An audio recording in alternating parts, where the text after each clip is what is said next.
বেগম জিয়ার মৃত্যুকে কেন্দ্র করে বাংলাদেশে এসেছেন বিভিন্ন দেশের পররাষ্ট্রমন্ত্রী। ভারতের পররাষ্ট্রমন্ত্রীও এসেছে, আমরা দেখেছি। তো ভারতের ব্যাপারে আমাদের একটা সতর্কতা অবলম্বন করতে হবে।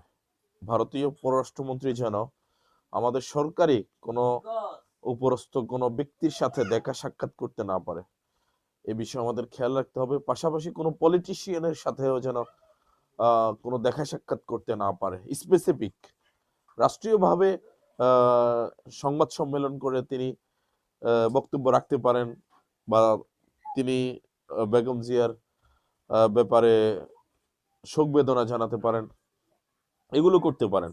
বাট আমি যেটা বুঝাতে চাচ্ছি সেটা হচ্ছে, আমরা দেখি যে বিগত দিনগুলোতে তারা বিভিন্ন পলিটিশিয়ানের সাথে বিভিন্নভাবে দেখা সাক্ষাৎ করে আর কি।